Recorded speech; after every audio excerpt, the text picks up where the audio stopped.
The chick flick, by definition, a film that appeals to mainly young women. When you hear the phrase chick flick, do you picture something like this? So you bend and snap. Or this? On Wednesdays, we wear pink. Or maybe this? I'm also just a girl standing in front of a boy. The term chick flick is a very generalised way of describing any film associated with women and stereotypically feminine interests. The chick flick genre tends to involve emotional themes of love and friendships. Quite often, the narrative of a chick flick is a positive story with a happy ending. The girl and the guy end up together. She gets into her dream school. They all become friends in the end.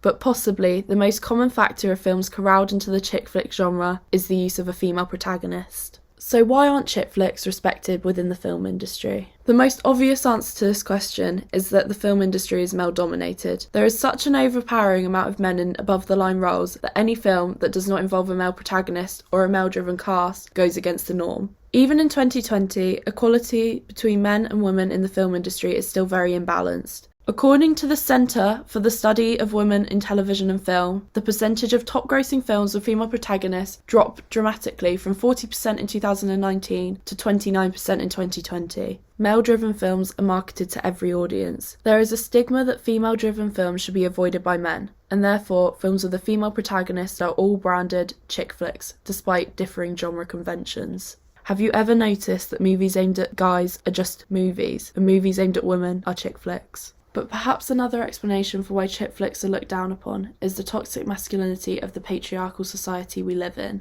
Kate Cuthbert explains that it's uncomfortable and requires empathy and patience, and men, so very often reflected in the culture around them, do not know how to enter into a fictional or otherwise world where they do not hold the place of power. Therefore, it is common to see men that do not take either the film or the female protagonist seriously. In today's society, with the Me Too movement, the continuing fourth wave of feminism that began in 2012, and many other social changes and challenges, there are many films, such as Clueless and 10 Things I Hate About You, that support feminism and should be recognised and seen as more than just a chick flick. One of the first films to be named a chick flick was 1989's Still Magnolias. It is also considered one of the films that shaped chick flicks as we know them today, due to its female-led cast and themes of marriage and pregnancy. From the release of Still Magnolias and into the 1990s, the third wave of feminism had begun. While the previous first and second waves have focused on allowing women to receive equal opportunities to men, the third wave of feminism took a more postmodern approach in attempting to break down social constructs and stereotypes of women. This was encouraged through a number of different media forms, including the Riot Grrrl movement that saw the formation of all-female punk bands such as Bikini Kill, and feminist magazines including Bitch and Bust being founded. Film was an integral part of the media that encouraged third-wave feminism. The 1990s and early 2000s saw a spark of chick flicks being released, many of which involved strong female protagonists that represented the views of third-wave feminists. Released in 1995, Amy Heckerling's Clueless is one of the most popular films of the chick flick group. The teen drama follows many conventions of chick flick films.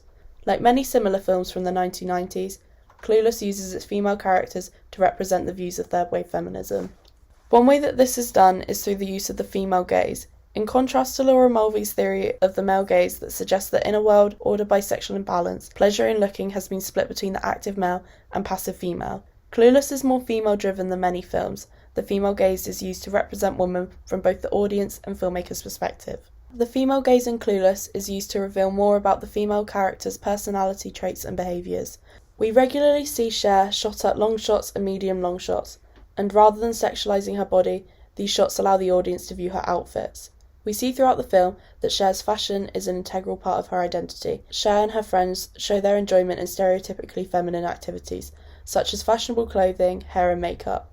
Kathleen Rao Carlin states that Clueless negotiates the landscapes of post-second wave feminism with a canny sensitivity to teen girl desire, showing that girls can rule and still embrace pleasurable aspects of femininity that went underground with the second wave of feminism. Clueless allows the female characters to express their interests and not be ashamed of them. There is also a notable amount of close-up shots of Cher, as a way to reveal more about her facial expressions and emotions. Sexuality is also a theme throughout Clueless. It is explored openly, and none of the characters are shamed for what they choose to do or not do with their bodies. We learn that Cher is a virgin, and despite her peers all being involved with sex, she shows little interest in boys. You see how picky I am about my shoes, and they only go on my feet. This reinforces that she would rather take care of her appearance for herself than anybody else. It's possible to have a push-up bra and a brain at the same time.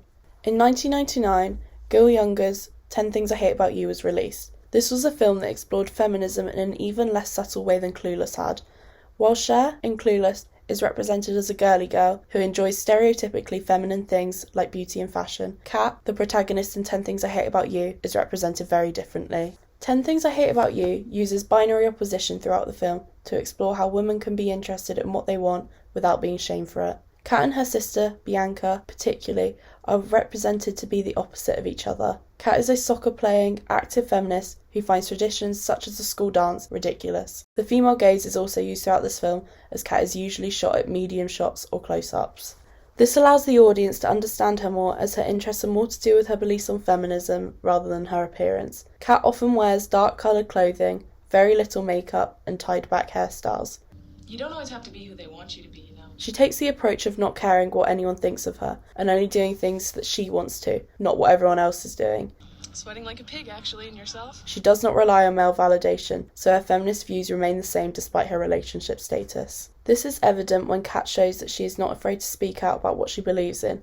She often argues with the views of the surrounding patriarchal society. This is reinforced again by her clothing choices and performance. She rarely wears any clothing that can be sexualized by men, and she often goes against female stereotypes, such as when she acts aggressively on the soccer field, or when she talks about starting a band. Bianca, on the other hand, chooses to wear floral, colourful clothing, I happen to like being adored, thank and you. prioritises on her appearance and how others see her. Despite the fact that she is represented as the girl all the guys want, it is rare that she is seen through the male gaze. She is usually shot in the same way as Kat, through medium shots and close-ups, and her clothing is more revealing of her character than her sexuality. Chick flick is a broad term to describe such a range of films.